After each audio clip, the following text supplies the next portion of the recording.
Andy, my dude, have you heard of the magical website builder known as Squarespace? Ugh, not another Squarespace ad. I feel like every podcast is sponsored by them. Hey, don't knock it till you try it. Yes, okay, it is overhyped, but actually it lives up to the hype. Squarespace is like a website fairy godmother. With a click of a button, your site transforms into a beautiful masterpiece. A website fairy godmother? That sounds interesting. What makes it so magical? Well, for starters, those slick templates make anyone look like a professional web designer. Pick one, customize the colors and fonts to match your brand, and voila. Plus, the drag and drop fluid engine is so easy, your grandma could build a site on Squarespace. Well, she did knit me a lovely scarf last Christmas. Maybe website design is next. Exactly. And when you're ready to sell your Nana's handmade scarves online, Squarespace has built-in e-commerce. Add a store with one click. Get flexible payment options. Then watch those sales roll in. And when she wants to teach others her steezy scarf skills, Squarespace's new courses feature is just the ticket. Nana can set up her curriculum and enrollments and payments in a snap and become the next e-knitting influencer. Oh, wow, you really sold me with the grandma angle. Sign me up for that free trial. Just go to thenextreel.com/Squarespace and transform your site into a beautiful Squarespace masterpiece. Well, thanks, Pete. Even though it's overhyped, Squarespace actually sounds perfect for Nana's site's needs. Appreciate the warning on the ads, though. I'll brace myself next time I listen to a podcast. Anytime. Let me know if you need any help getting that site up and running.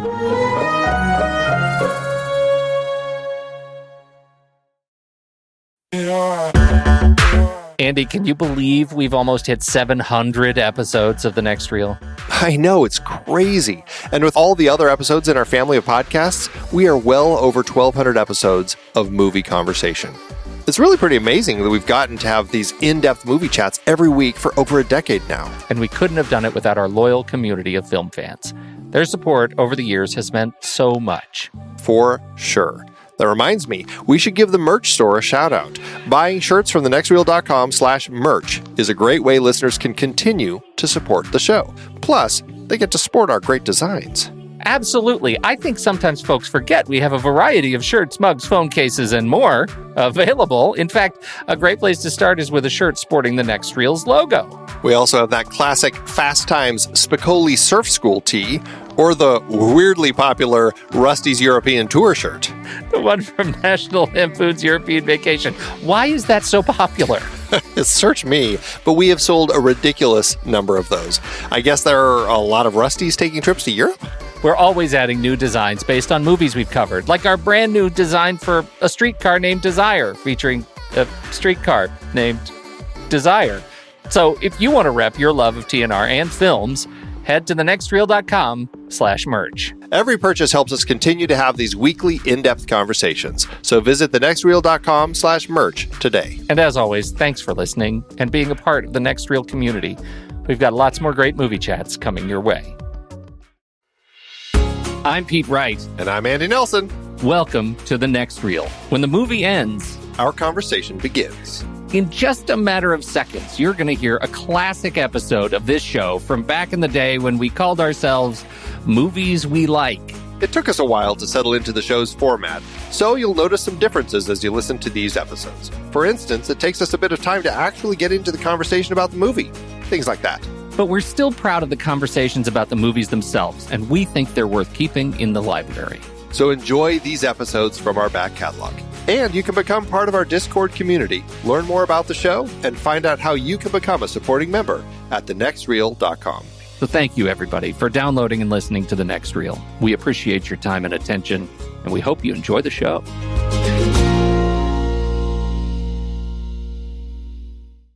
I noticed you were doing a little typing. I did. I was typing. I was. What were you working? Were you? Were you working on a budget? No, I'm actually working on the show. Like this show? The show we do? I'm writing things down that I forgot to write down. I'm like, really? Oh, I got to write that down. Yeah. That's fantastic. Yeah. All right. Well, we should talk about welcome to the show, Andy. Welcome, it's good to see you. Who are you tonight? Because this has been kind of a big day for you. You've been acquiring new properties. I have. So I'm no longer the movie monkey. That's- I finally am bidding it adieu.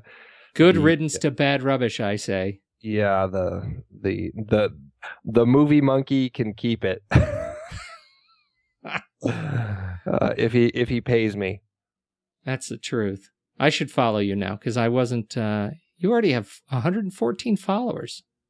Oh, do you just change your name On what, Twitter? on the Twitter? Yeah, Yeah, so I'm now Soda Creek Film. Soda Creek Film. Yeah. Is that actually a picture of Soda Creek?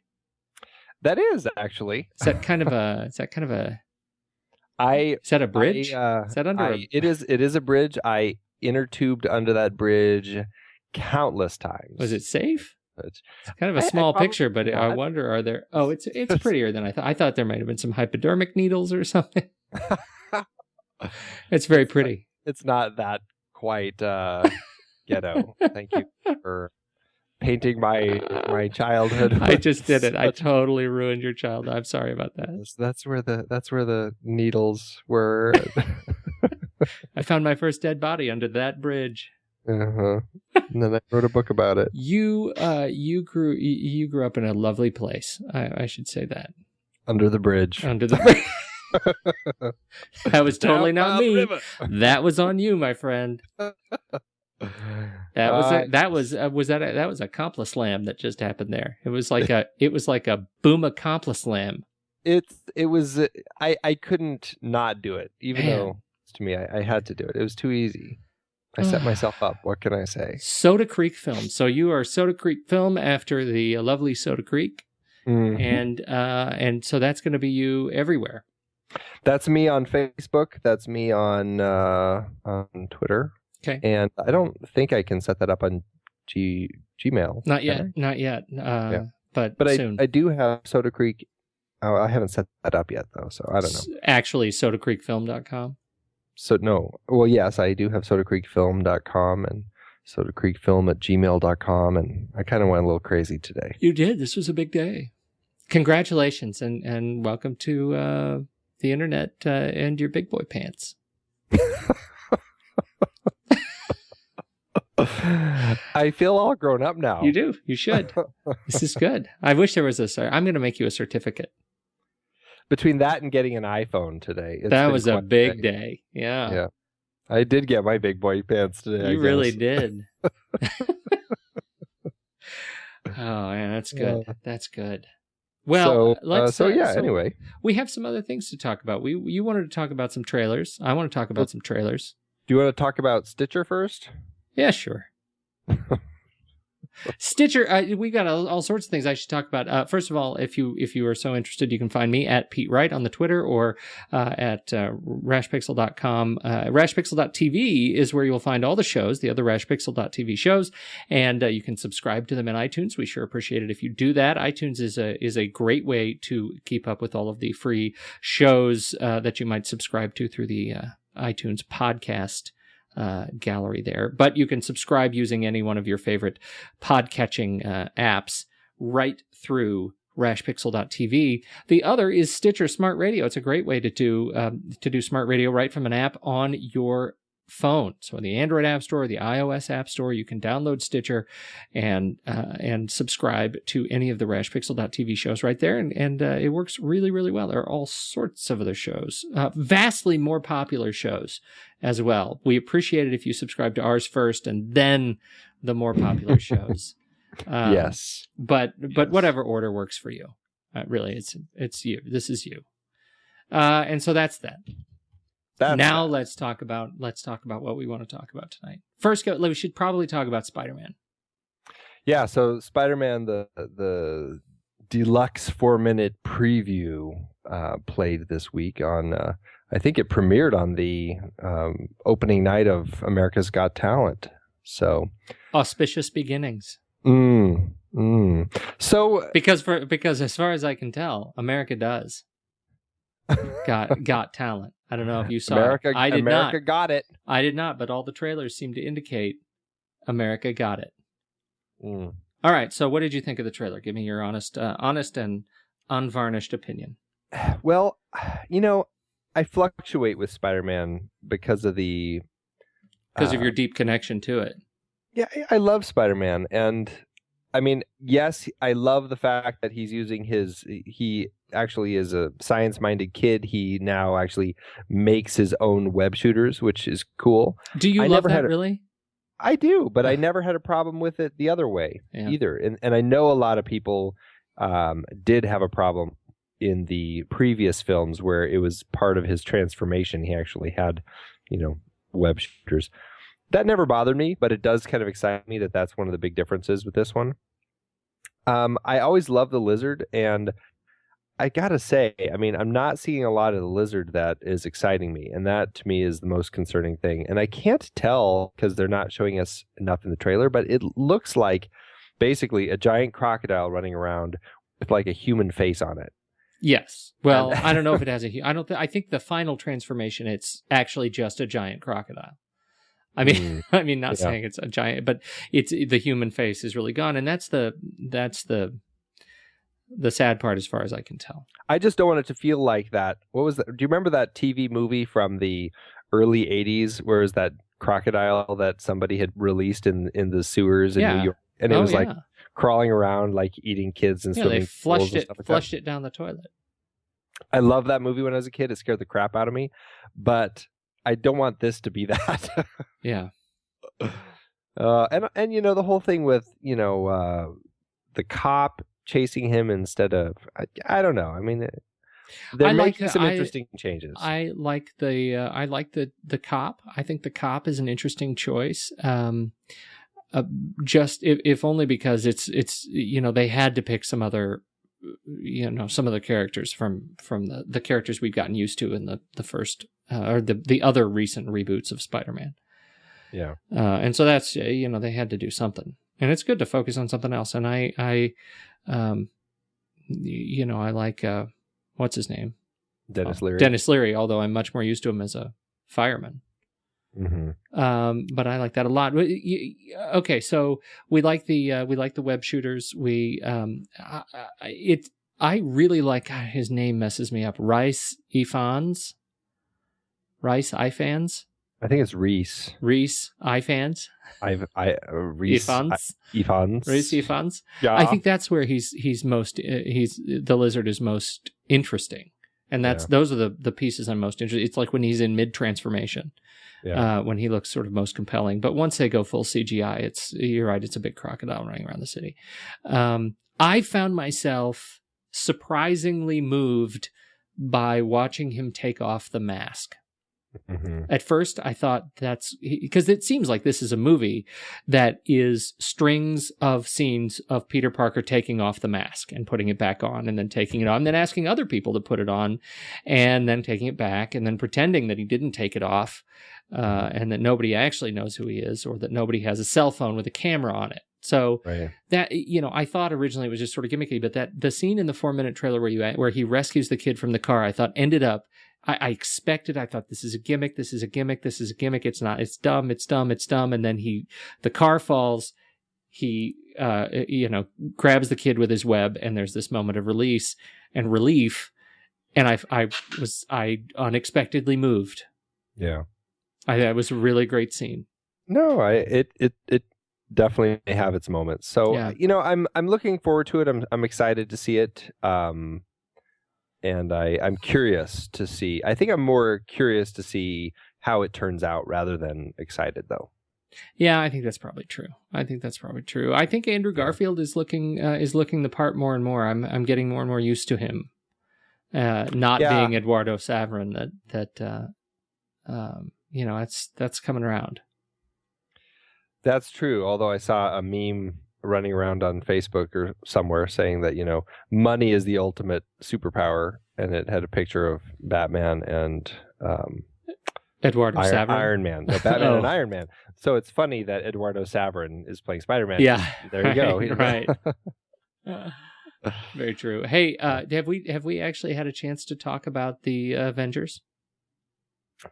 I haven't seen it yet. Can you believe that? Are you serious? I know. I was actually going to go see it, but I decided to do some yard work, and I was outside way too long, and I actually ended up getting heat stroke. and I ended up ruining the rest of my day, and that pretty much killed it. I know. You got heat stroke, which stopped you from seeing the Avengers. Yeah. It sounds really you bad. Live in Arizona. You live in Arizona. Did you not see this coming? Do you want to know what I was actually doing in my yard? This is the sort of thing you do when you live in the desert and your landscaping is rocks. I was vacuuming my rocks. 5 hours of vacuuming. What? 3 weeks in a row, I've been vacuuming my rocks.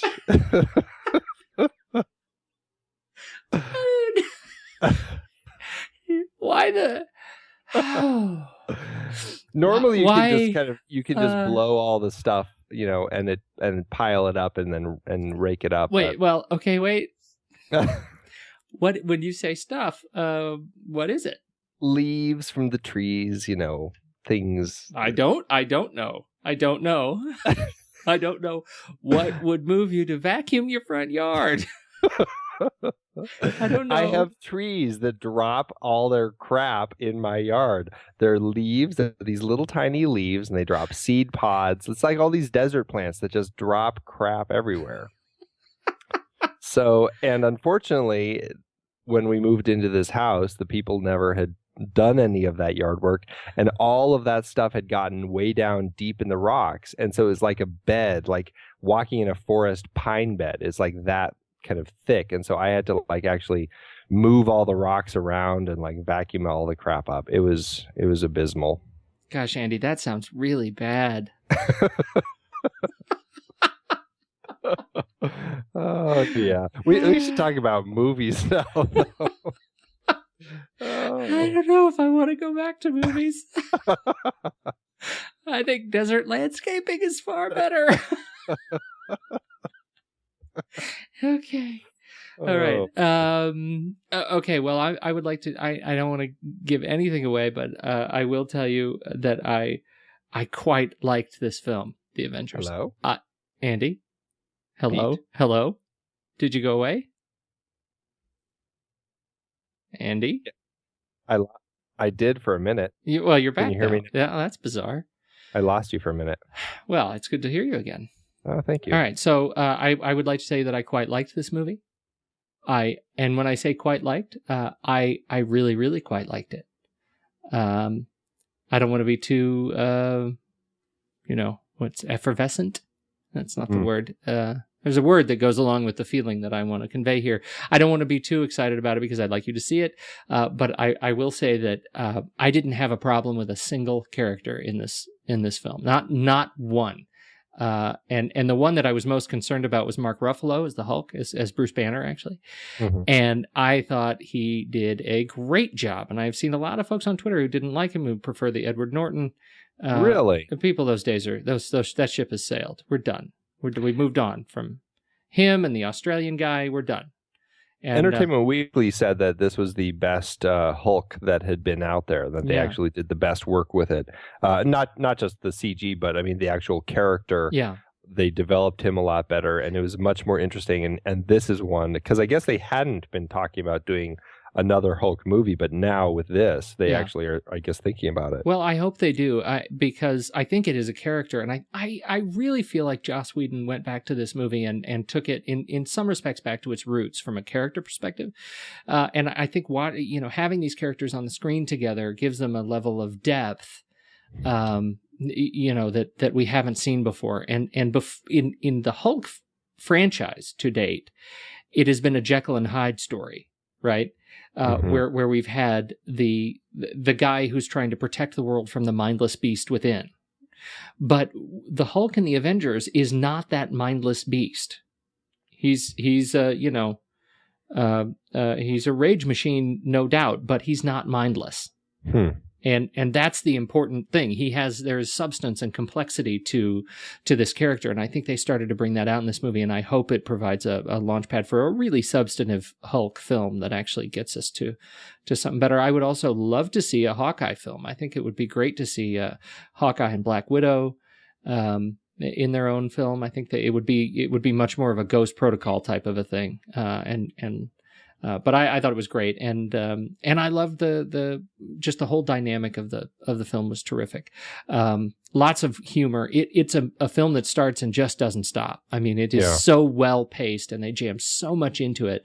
The other thing that I really like, that I'm going to let it go, and you'll have to tell me what you think about this, because this going in, I thought was going to be the number one challenge when you have all these top billed, characters coming from their own franchises, right? And these actors on stage essentially competing for screen time. I didn't get the feeling that there was any competition for screen time at all. This felt like a real legitimate team movie. Interesting. Well, that's good. Yeah, they did a great job. That's hard to do. It's hard to pull off. Really, really hard to do. I walked out of this movie with my kids, and we all three said, should we just go back in and see it again? Nice. So anyway, that's it. You want to talk about any other trailers that are hot? Well, we haven't talked about the trailers out for the Newsroom. Okay, give us the 30-second spiel on the Newsroom. Well, I don't really know a whole lot about it, but just from the trailers that I've seen, it's Aaron Sorkin's new HBO show with Jeff Daniels as a crotchety news anchor for a CNN type of news program. It looks like he's kind of finally crossed the line and just can't handle dealing with all the people and idiots that he has to deal with, and he's assigned a new somebody. I don't know what that role is in news. What is that? That she's a new younger person who's like helps, like a story editor or somebody, his producer. And he has to deal with her. The head of the news company looks like it's played by Jane Fonda, is kind of trying to deal with him and constantly threatening to fire him. And it just it's sharp. It's got the Sorkin dialogue, and it looks really interesting. I'm pretty excited to check it out whenever I'm finally able to, since I don't have HBO. Yeah, I'm with you on that. I'm right with you, and I think one of the things that I'm looking forward to the most is what I have heard is that this is a Norman Beale story, and with the Aaron Sorkin twist, and it treats the Newsroom with great respect, as much as you can actually treat the Newsroom with respect. The actual sort of mechanics of working in a newsroom is respected here, and I'm really looking forward to that. To seeing how Aaron Sorkin pulls apart the dynamics of what the broadcast media is going through right now. So yeah, I'm very excited to see this movie. I think it's going to be terrific. It's TV show. I mean, TV show. Yeah. What's interesting about it is when you're looking, I don't know how many, I don't know how he's going to do it, but it looks like it's funny because it looks like 10 episodes per series are kind of or per season. They're doing it just like they did, Game of Thrones. It's that short season. Right. And weirdly, Jeff Daniels is in 8 of them. So, of the Emily Mortimer is, I guess, his playing his she's the new faithful sidekick producer, and she's in 8. But there are actors who are in 10 episodes, and I'm curious to see how they break apart that story. So I wonder if the trailers are really focusing on him right now. Yeah, but there is another story. There's going to be a lot of different. It's going to be one of those things where we're watching all these different characters. Right. Yeah, interesting. One of the let's see, it's what's her name? Allison Pill. She was in Scott Pilgrim, and she's in treatment. She's been around for a long time, but she looks like she's 7. She's in this thing. I always like what she does. She's been acting since 1997, but she really does look like a 7-year-old. So yeah, this is gonna be great. This is gonna be a great film. Very excited about it. I can't wait. I can't wait great to see it. series. I would just say if you haven't seen it, go check out the trailer for Gangster Squad. It's a new Sean Penn, Ryan Gosling film that looks terrific about Mickey Cohen in the 1940s and 50s. So that looks like a good one. And what did you want to recommend for the week? There was something else you had in your list. Argo, Ben Affleck's new movie. About a guy trying to get some hostages out of, or some, I guess they're not hostages, they're refugees hiding what country is it? Some Middle Eastern country. Iran? Is it Iran? Yeah. They're hiding in the Canadian embassy, and he has to go in posing as a film crew, with a team of people to try getting these people out, pretending that they're part of the crew. So right. It's a fascinating trailer with the film stars Ben Affleck, Bryan Cranston, and John Goodman, and it's got an interesting vibe to it. And I think Ben Affleck. It's based on a true story, also, yes. which is, I guess, recently declassified. So that's pretty interesting. So definitely check this one out. It looks like it's going to be another good. It's establishing Ben Affleck as actually a talent. We're going to have to do a Ben Affleck the director series. We should do that. There are some that are becoming worth talking about. Yeah. All right. Shall we get to the meat of the meat? Let's jump in. So tonight we start our series on Alien. Mm-hmm. And man, Jonesy, right? What a dick. I mean, this whole movie tilted on, I'm on a hiss and a meow. I mean, they probably could have gotten away if it weren't for that cat. Yeah, that's true. I think I'd like our entire discussion to revolve around the feline interpretation of Alien. The cat, it's almost as if it's purposefully leading them to situations where they get, except for Dallas. That doesn't really happen with Dallas, but I'm sure we can find a way to... We could do that. Pin it on Jonesy anyway. Pin it on Jonesy. You know what's interesting? It's funny that you brought Jonesy up right away. This is something that never, ever has crossed my mind. But I was listening to some of the commentary on the disc from Ridley Scott, and he's talking about how at the end of the film, Ripley comes around the corner and the alien is there. And she drops Jonesy and runs, right? Uh-huh. Because the alien is blocking her way to the escape ship, and so she's going to go try shutting off the self-destruct that she's initiated. Right. And then we cut to a shot of the alien looking at Jonesy in the cage, and in the director's cut, then the alien actually smacks the cage out of the way. And then we cut to her, and we follow her, and she doesn't succeed, and so her only option is to try to get back to the escape ship, which she creeps back up. The alien's not there. She sees Jonesy in the cage, grabs Jonesy, and goes back into the escape ship. Now it looks like her way's clear, and she ejects as the Nostromo blows up. At that point, everything seems like it's going to be nice and calm, and we're at the end of the film, and Ridley Scott goes, well, no, this is the point where the audience is going to start suspecting that the cat is, maybe infected with the alien or has an alien in it. And I was like, what? That never crossed my mind, but I guess I could see that. But had that ever crossed your mind that the alien had actually been blown up in the Nostromo, and now we're afraid of the cat? Wow. No, I feel now like I've somehow been shorted on this movie.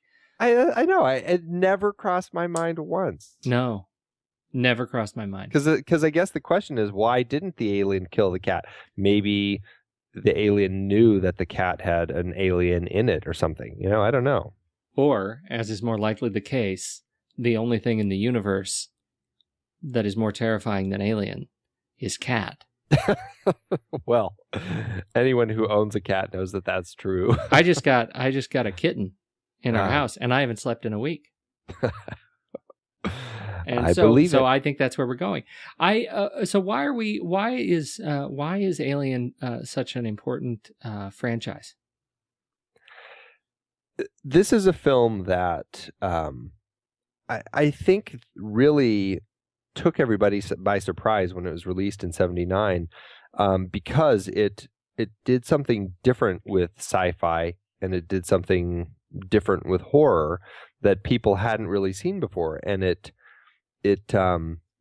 really took people by surprise in a way that advanced both of those genres in new and different ways. And I think that's why we like this story so much, is that by blending those two genres, not just, in kind of a cursory way, but really blending them where you had a very atmospheric sci-fi film that was absolutely terrifying, with things that you've never seen before, like chest bursters bursting out of people, and these creepy, like crab-like face huggers implanting embryos in them, and then of course the alien with this giant phallic head and this tongue with teeth, and just everything about it is just horrifying. It wasn't anything that had been seen before, and it was able to advance, everything after that in both sci-fi and horror films. And I think that's why it's such an important film in my mind. Well, all right. I'll go with that. That's my answer too. I think it's an interesting movie because it's a movie that celebrates specific beats. Not even celebrates. Not even the word. It's a movie where the pacing is determined by these beats that are worshipped in the film. Right. When they discover the first alien ship, right, and the Sea of Eggs. When John Hurt goes to the Sea of Eggs, that moment is it is a stunning moment, right? When the alien bursts forth from the egg and attaches itself to John Hurt's face, it is a stunning moment, and it's a moment that you just don't forget. This is a film where these moments are seared somehow to your sort of to your memory, and I think that's a really powerful bit. I mean, there are few movies that have those moments that really have that kind of power, and this movie has a lot of them. Yeah, and it really kind of corners the market on how these moments propel the story forward, and it's because you have to admit what happens between these moments. It's just kind of a lot of talking, Well, it's a lot then the heartbeat starts. But that speaks to how well it's paced. Exactly. Yeah. Oh yeah. No, it's. Exactly right. I mean, you say a lot of talking, but I mean that's, it's. There's a lot. There is stuff going on there, and obviously, in order to have those great moments where the chest burster rips out of his chest at dinner, before, and then Dallas later is killed in the air ducts, having those moments between obviously makes the tension in those that much stronger. Well, as a testament to that, the scene that, I remembered most as a kid. Now, and I saw this movie, let's see, do you happen to know off the top of your head when it was released on VHS? Do you have that handy? No. I do not have it handy. It was released on VHS.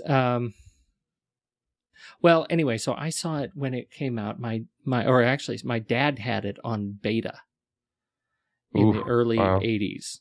Yeah. Whenever that was. And he and a buddy came in and they closed the door in his bedroom and they sat on my parents' bed and watched this movie on their tiny television in closed door fashion, and I was very concerned by it, and so I laid down on the floor and I watched the movie under the crack of the door with one eye. I'll never forget it because I saw the chest bursting scene. Yeah. And that scene, so that scene was really sort of bookmarked the entire film for me. And so after I've seen it many, many times, I still remember that scene. And that scene doesn't come in the film until exactly the halfway point of the film. Yeah. Which seems late to me because it really propels the entire bottom half of the movie. But structurally, it comes really late. And yet that's the thing that I remember the most. I remember that launching the film. Mm-hmm. Well, and a lot of that is because, they deliberately wanted a pace for the first half of the film that was much slower and not a whole lot happened because it's building up the tension. It's creating this environment where we're getting a sense of these things and finding ourselves in a world where things, are moving at the pace they normally move at, but when we're introduced to this alien landscape and everything else on that alien landscape, it just creates that unsettled feeling. And even though, we don't have something jumping out at us every 10 minutes, it's like that tension is almost just like it keeps building. It's like a slow burn almost, it just kind of keeps going. So man, when that chest burster scene happens, it's something that you never see coming. Where do you tell me what you think of this Yahoo Dan O'Bannon? He's a kooky guy.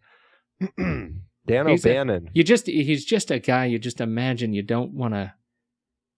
I mean, he passed away, but you don't ever want to give him a shotgun and a porch because he'll guard that thing till the bitter end.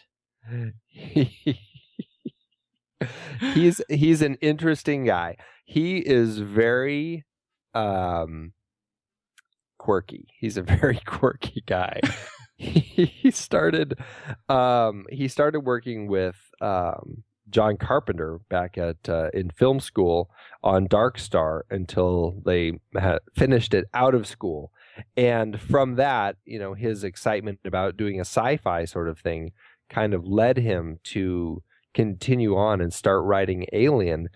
He couldn't really get it to where he wanted, so he brought his buddy Ron Shusett on, and they kind of crafted this script together. Ron Shusett is the one who actually came up with the chestburster. I'm sorry, not the chestburster idea. He came up with he did come up with the whole chestburster face hugger thing and how the face hugger attaches it and basically implants itself in you. I mean, I think he used a more sexual connotation as to what it was actually doing. It embeds an egg in you that then bursts forth. Yeah. I mean, Dan O'Bannon is suspender bow tie wearing guy.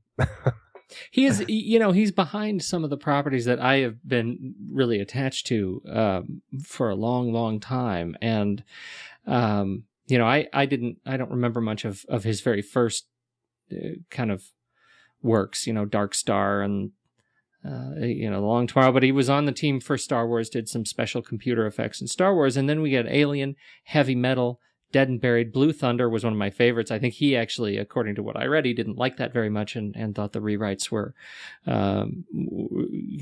extracted a lot of the political content from the movie. That was one of my favorites. Life Force was a movie I absolutely loved. It was a complete box office flop, but I loved it.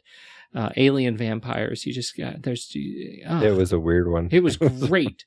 Return of the Living Dead, and I'll be damned, the original Total Recall that I was lamenting several weeks ago.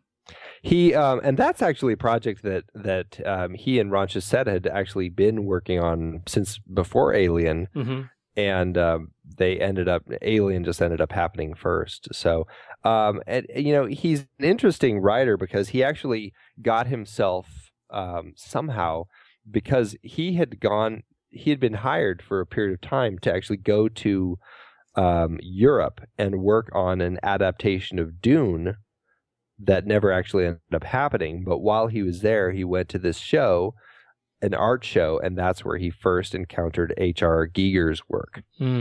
And because of that, he brought Giger on, and helped kind of create that whole, alien look that is so famous now.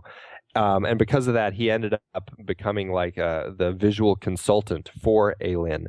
And Ridley Scott very much relied on him to be there, much to the producers' lament. They really didn't like him. There was quite a bit of animosity between Giler and Hill with Dan O'Bannon, because they didn't want him. They didn't want the writer on set. Also, there was the issue of who wrote the script, because Giler and Hill, O'Bannon had actually come when they were doing pre-production. He saw a copy of the script laying there, and his name wasn't even on it. It was now written by David Giler and Walter Hill, and he was like, "What's going on here?" And yeah, so it went through arbitration with the Writers Guild, and he and Ron ended up getting shared story credit, and then Dan O'Bannon got screenplay credit. And then, there is definite work in there from David Giler and Walter Hill. Most notably, they came up with the whole idea of Ash being the robot, which ended up being pretty critical. Oh yeah, in terms of the overall arc of the film.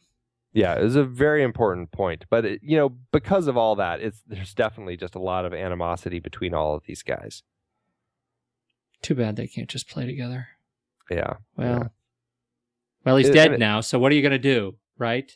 That's right. All right. So I think it took me a long time to actually understand what was going on in this story.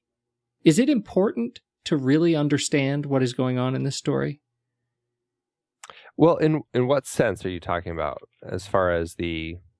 Well, and maybe it's because I now have the benefit of having seen the trailer for Prometheus, right?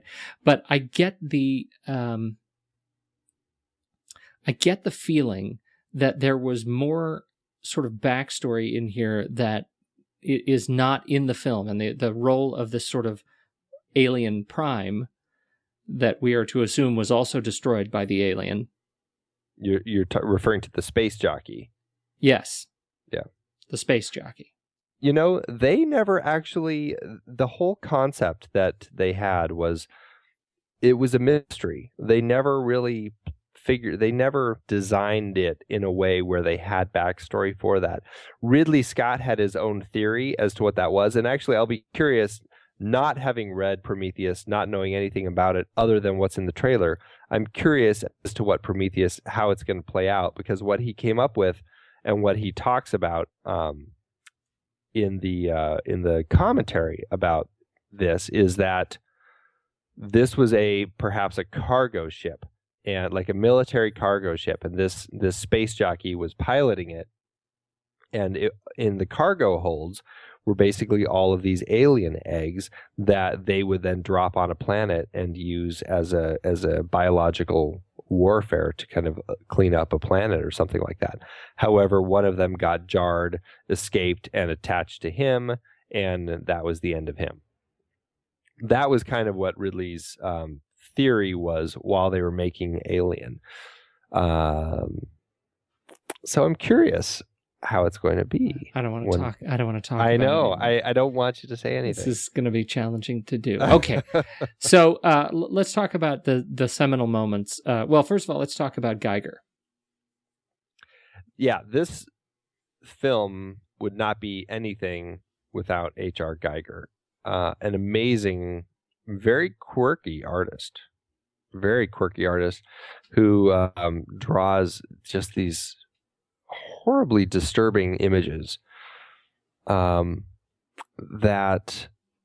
they all kind of look this way. It's like biomechanical sexual combinations of like monsters and people and teeth and machines, and just everything has kind of this sexual overtone to it. Very creepy stuff. And Ridley Scott saw this stuff and was like, that is what I want. And he ended up, once he saw it, he knew this is exactly what this monster needs to be. This is how the ships need to be. Like, he was 100% convinced. And then Ridley Scott had to work to convince everyone else that this, I mean, not everyone, everyone at 20th Century Fox, the producers and everyone, that this would actually work. And I don't think they had seen it that way, but, he won out, and good for him, because he was right. Well, enough to double the budget, the initial film's budget, which ended up being, what did it come out to? What is your backroom secret budget number look like? It looks like to me at 8.4 million. I see between 9 and 11 are the numbers I have. So somewhere between 9 and 11 million in $1978 is when it was made. So not bad, not a bad chunk of change, but still, you have to admit, this is a ton of movie for that budget. This is a ton of movie. And I'm just, I'm clicking, I'm getting a little bit lost because I'm looking for the original art inspiration for this piece was Giger's Necronom 4. Yeah. And if you look at the image, you can see just how just what a sort of asexual piece it is, and how close they ended up sticking to the original piece for the alien model. And you can really see when we talk next week about Aliens, the parallel there that even I think cemented the parallel when it comes to the Queen. Mm-hmm. They took it even that next step further. So really, Giger's story sort of defined how what you said earlier, how this film really pushed science fiction and horror in that new direction, and it was largely the result of the artistic impressions of Giger that helped take that to a new level of sort of sobriety, don't you think? Yeah, because it created something. I mean, I know there had been like aliens and things in other movies dating all the way back to the beginning of cinema, but they weren't looked at as anything so. It all seemed to kind of still fit within kind of our fairy tale version of what that would be. It was like modified people. Mm-hmm. And yes, the alien is a modified person, but not in a way anyone had ever done before. It was just it really made it like an alien. It has acid for blood.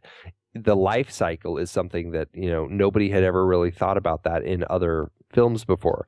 And that whole concept of laying an egg inside a person, and it's just stuff that nobody had seen and done. And yeah, it was wholly original. Well, I think that when you add the emphasis on the horror and the structure of the script, it is not just what you're saying, which is I think absolutely true, that you've never seen the kind of alien, you've never seen the kind of production design that's inspired, and you've never really seen a cast as sort of dirty and talented as this one, taking what they're doing quite so seriously. Mm-hmm. Right? I mean, this was very much not a fantasy film. This was people as, this was no Star Wars. Right. Completely different. And they came out in such proximity to one another that parallel is very real. I mean, this is almost a response. This is the anti-Star Wars.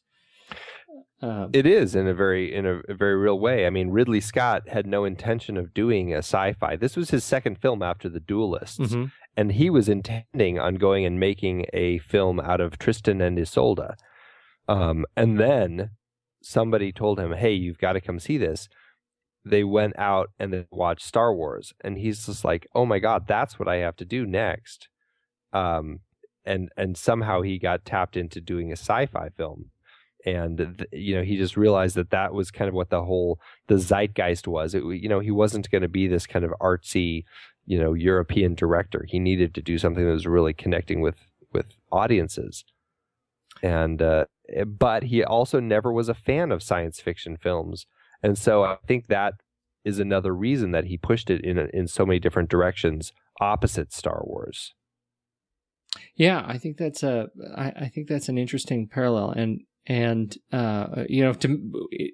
sort of jumps out at me that the movies that we've talked about, are there other movies we talked about where the directors were not specifically fans of the subject matter? What immediately comes to mind is Facebook, or is the Social Network, where the principal folks were not members of Facebook and not interested in technology, including the writer, and yet come up with this fantastic film. And there's this one, and I'm trying to figure out, is there another list we need to make of the movies we like list of directors that actually hate their subject matter? But make a great film. But make great films anyway. All right, so put that on our list of lists that we're going to need to make.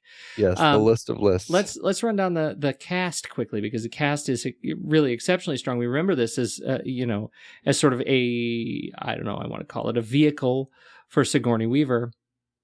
Yeah, her first film. Her first lead role in a film. I believe she had been in Manhattan as an extra before this, but this is really pretty much her first film. So, or not Manhattan, Annie Hall. Yeah. But I think what's interesting about that is that her part is not.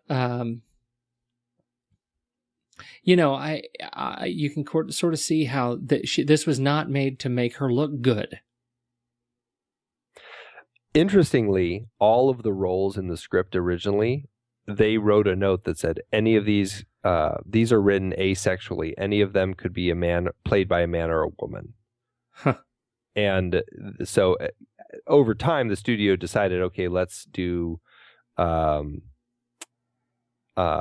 these two characters. And I don't think it was Ripley, but then somebody said, no, let's do Ripley as a female. And that was another new thing that they were doing with this film, is pushing a female protagonist into the lead in this type of film. Huh. So well, and that's I think is an interesting. That's an interesting twist. I'm trying to imagine what it would have been like, say, if you swapped Tom Skerritt as Ripley. It makes for a different vibe, no matter kind of how you write the character. But what my point was, it was written in so far as we remember it as a vehicle for her because Aliens was such a vehicle for her, where she was definitely the star. And in this movie, I don't feel like she was the star just because she was the lone survivor. Well, and I think that was I always felt like that was the intention with the script, is casting people who had much bigger names that you expected to be the ones who would survive around her. And then it's this unknown newcomer who is the one who ends up being the one who is the lone survivor at the end. For example, John Hurt, who was already legendary even at this point. I mean, John Hurt had been around for a very long time and is a terrific actor, and he ends up being one of the first to go. And he almost wasn't in this film. All right, so go on. Talk about this. He was interested in being in it, but he was heading out of the country to be in a movie in South Africa. And so they cast another actor, and I'm blanking on his name right now. John Finch, thank you. John Finch, they started shooting with him, and it was like the very first shot, the very first day, and Ridley Scott looked at him and said, "Are you doing okay?" And he's like, "No, I feel horrible." And he ended up having a bronchitis or something, like just was horribly ill.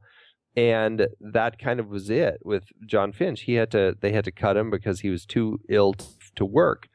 And oddly enough, John Hurt ended up being available because this South Africa film he was going to go work on, there was a problem. They wouldn't let him in the country because they mistook him for somebody else who was a big anti-apartheid guy.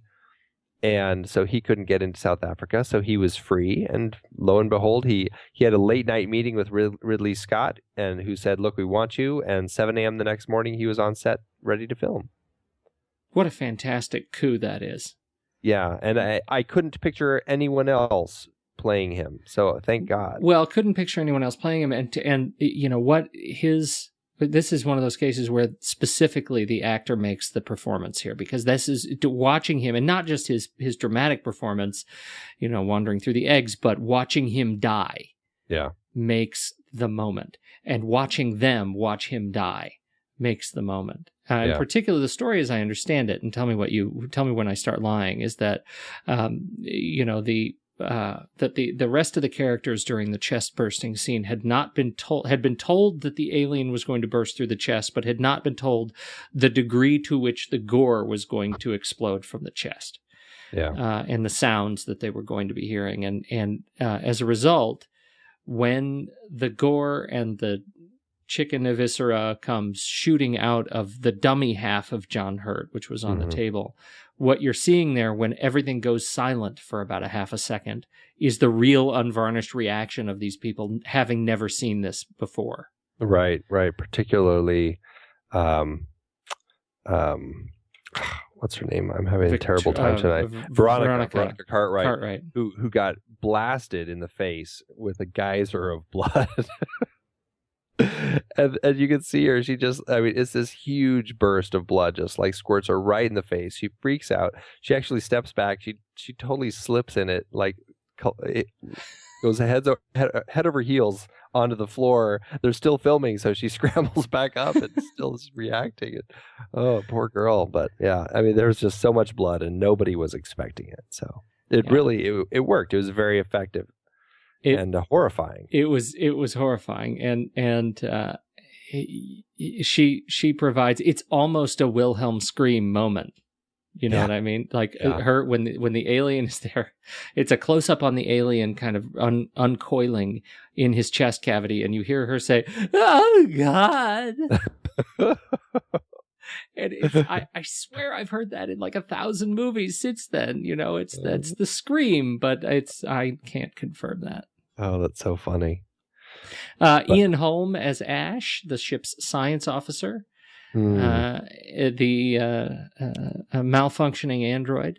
Another kudo moment that surprised everybody, and you know, if people weren't getting sick in the aisles from the chestburster scene, it was when Yaphet Kotto's character Parker smacks Ash in the head with the fire extinguisher, and his head rips off. Yeah, and he's still alive, and he's and it's android. Just spaghetti and marbles hanging out of his head. That was a horrifying moment where it is that ushers in the audience fainted. During the initial screenings. A terrific performance from Ian Holm. I think it is. I think it's one of those that, again, sort of pushes the android role in science fiction from the definitive robot that we had seen prior to the sort of you can't tell kind of android performance that actually leads to enough of to the movies to come after that actually have this as the philosophical kind of linchpin of the film is, you know, what does it mean when we have artificial intelligence that we're interacting with? And this movie, I think, was part of the shift there, pushing that theme forward in cinema.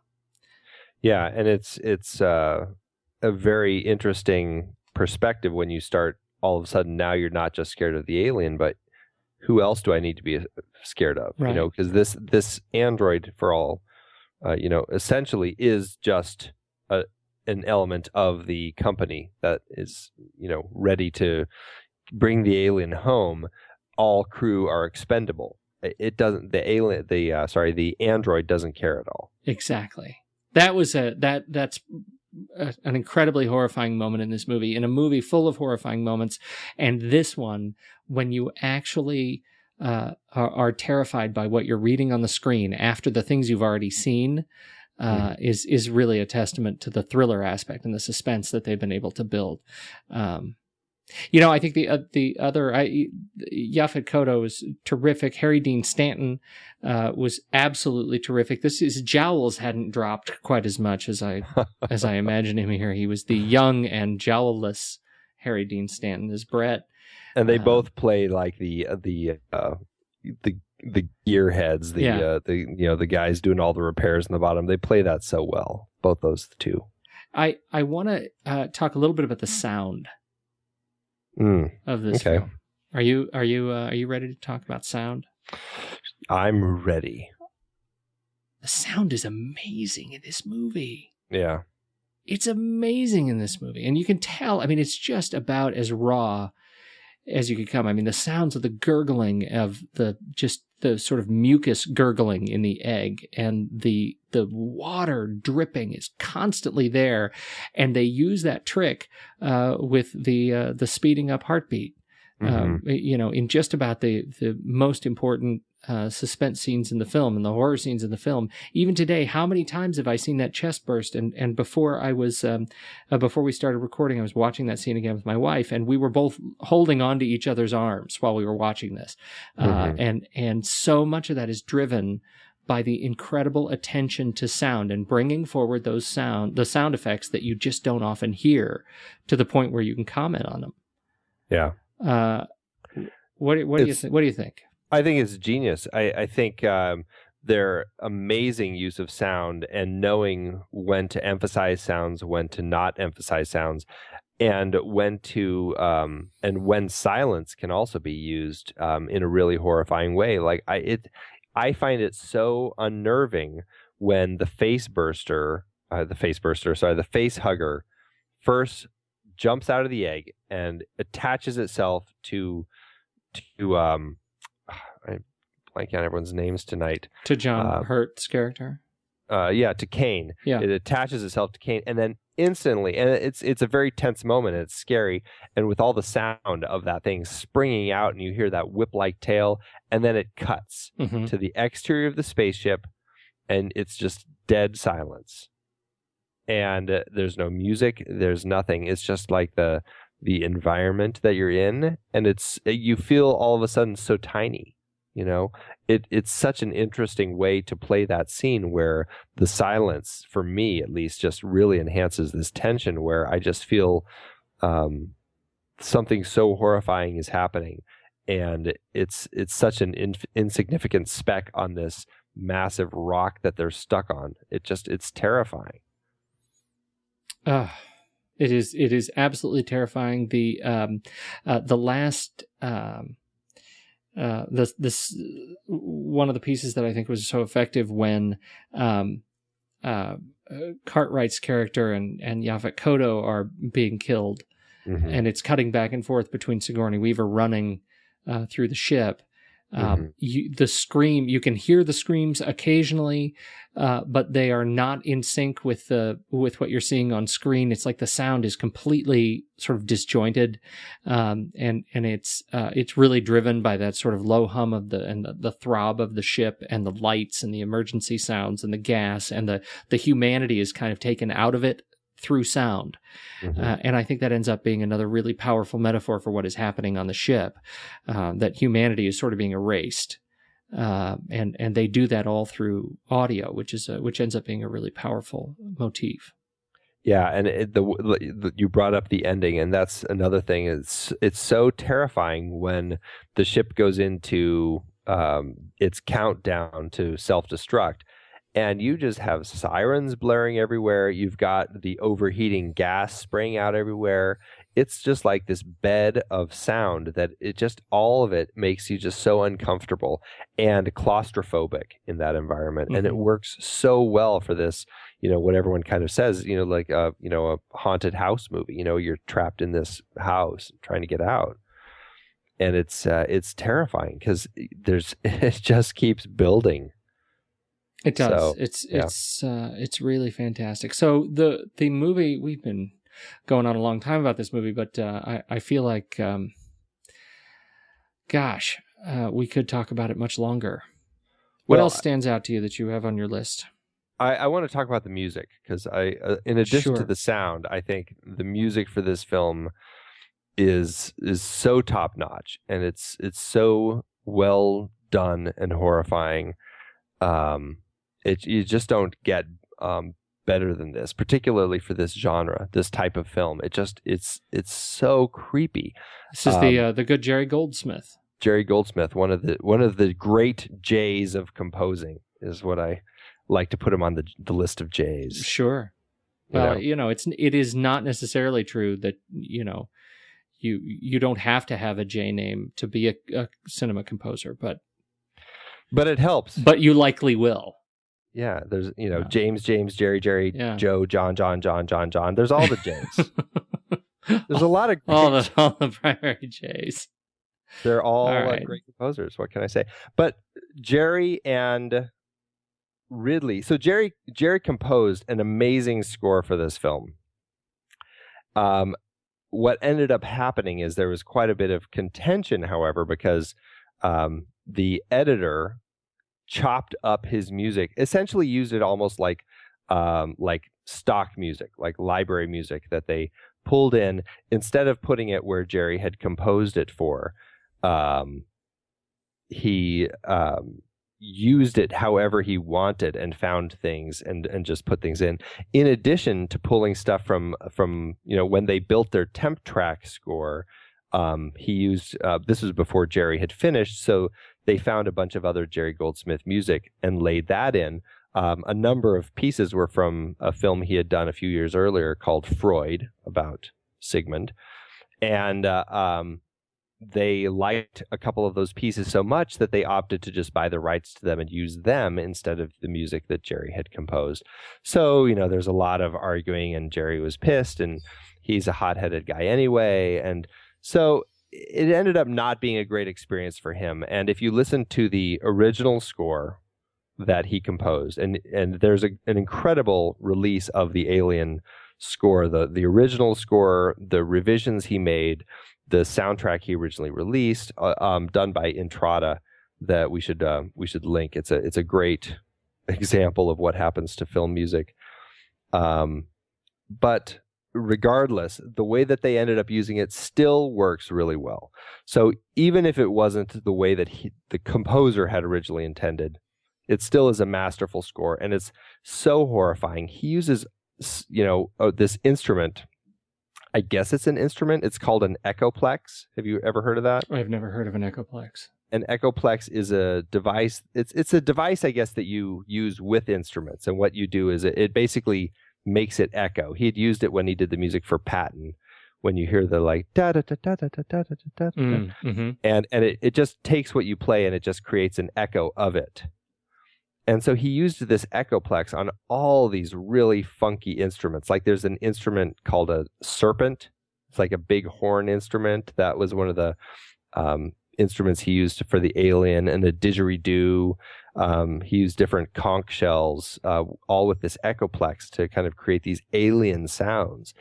And like timpanis, he played them on their metal sides. He played like piano keys with triangle mallets and glockenspiels with rubber hammers, and like all this crazy stuff that it amazes me that that a composer goes to such lengths to find such unique instruments that create that alien sound that he was really trying to convey in this film.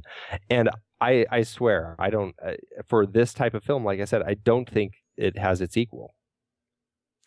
I don't think so. This one, again, it's, insofar as it pushed, this film pushed those boundaries for science fiction and horror, I think the score did the same and opened the door.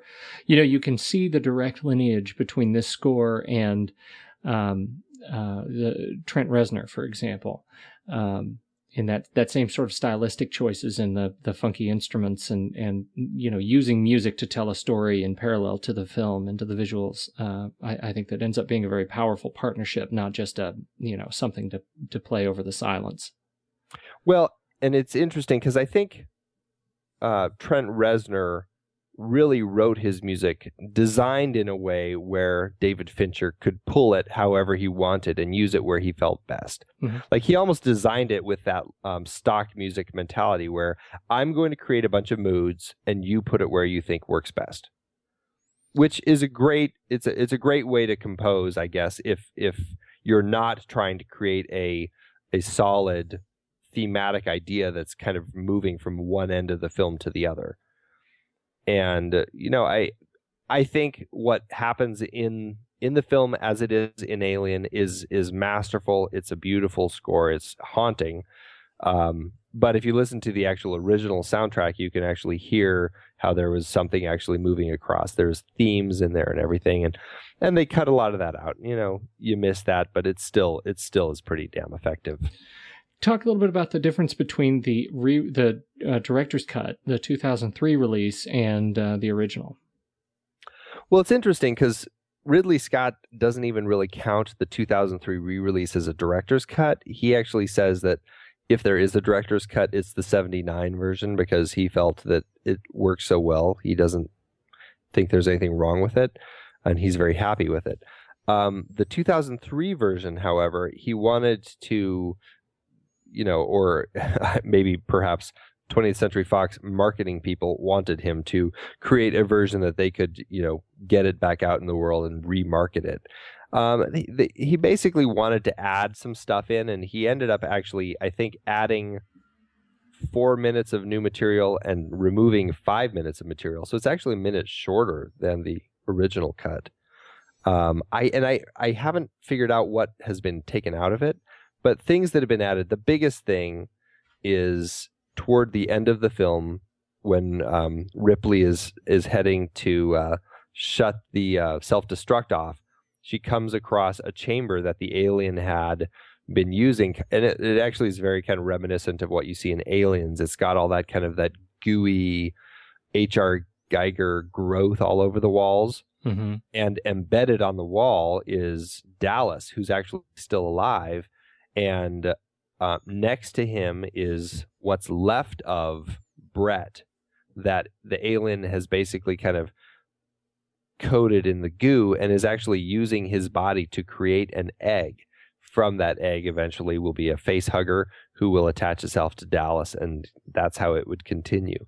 So it was an interesting egg chamber thing to discover in this particular scene. It does slow it down a little bit when she discovers it, and in retrospect, if you look at that and then you look at Aliens, it kind of takes away the queen a little bit, I think that's the biggest problem with that particular scene.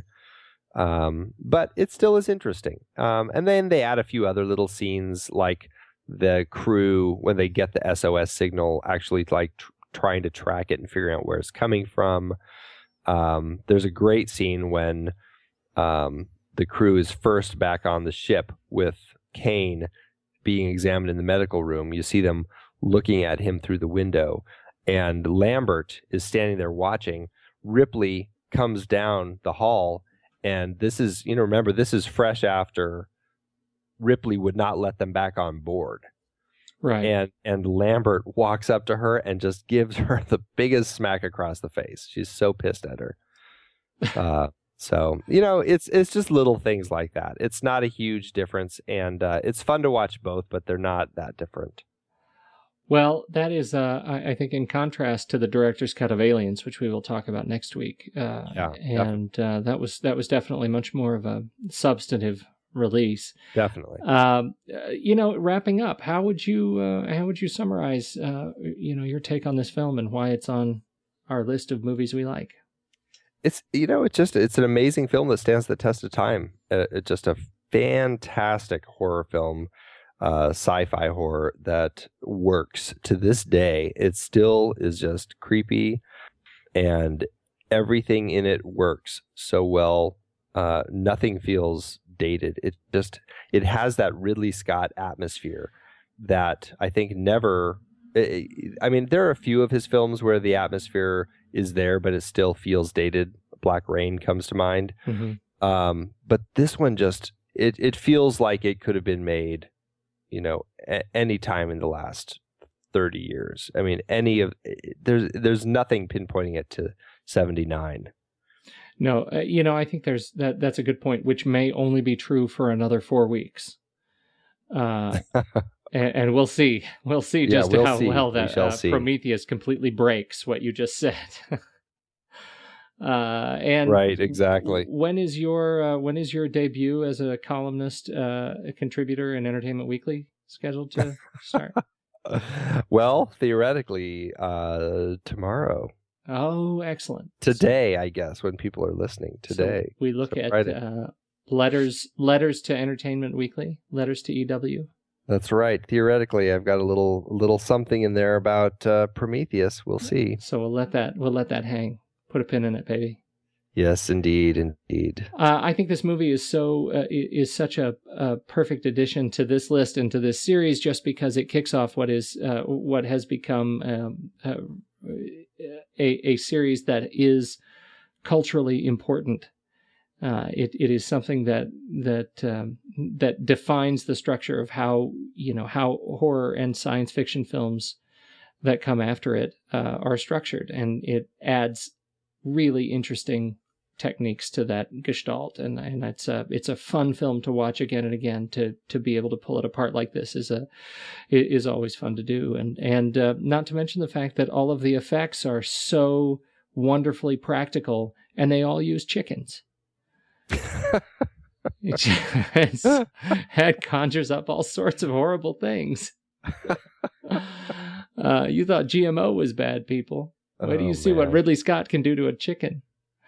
For the face burster, God, the face hugger, when they're actually dissecting it, it's like all these organs from like sturgeon and like it's chicken. Yeah. It's like all these gross things. It's really. I can only imagine how it smelled on set. I haven't done research for a film that uses the word eviscera more frequently. Like this is, and so in this scene, the eviscera was spread about. Even Giger, he would truck in like carcasses to use in the construction of the sets. And he had actually, I guess, requested dry bones to use, and they got a truckload of like all these wet, meaty bones, and he said it smelled so bad. I can only imagine. It's like, wow, that is like, there's some interesting stuff going on where you're building a whole set out of animal bones. Oh my goodness! Well, it's a fantastic film. Very much looking forward to the departure that Aliens takes next week. And until that, I got nothing else. I don't either. It's good stuff. Good stuff. Mm-hmm. Good night, Andy. Here at The Next Reel, we've been passionately discussing movies week after week since 2011. That's a lot of movies and a lot of conversation. Sure is, Pete, and to be honest, it's a lot of work too, but it's work that we love. If you have been enjoying our show, we'd like to remind you that there are ways to support us even if you're not able to become a member just yet. You might have heard us talk about our new watch page where we've listed every movie that we've talked about paired with Amazon or Apple links to rent or buy the movie. Now we'd like to introduce you to our originals page. Let's take a trip down memory lane, Andy. Do you remember what the first film we discussed on The Next Reel was that was an adaptation? Well, let's see. It wasn't obviously our Indiana Jones series because those were all original. Then we did Charlie Kaufman. Oh, of course. It was adaptation from Susan Orlean's Orchid Thief. Exactly. We have covered quite a few adaptations over the years, and now we're providing a way for our listeners to delve into the original source material. That's right. Just head over to thenextreel.com/originals, and you can see the list of all the adaptations that we have discussed. From our David Fincher series, featuring The Girl with the Dragon Tattoo, The Social Network, Zodiac, Benjamin Button, and Fight Club. To our Paranoia trilogy with The Parallax View and All the President's Men, we have covered a variety of adaptations. Those were some great discussions, especially Fight Club. And let's not forget our baseball series with The Natural and Field of Dreams, adapted from Shoeless Joe. And Up in the Air and Thank You for Smoking. So many memorable conversations. Absolutely. And you know what's exciting? Each purchase you make through our links doesn't cost you any extra, but a percentage goes to support The Next Reel and our family of shows. You can support us while diving deeper into these fantastic stories, whether it's the paper, audiobook, or Kindle version. We've also included plays and movies. If they were the source, we've put it on there. So what are you waiting for? Head to thenextreel.com/originals, support The Next Reel, and get your next great read today. I'm off to reread Fight Club. Now, where did I put my Kindle?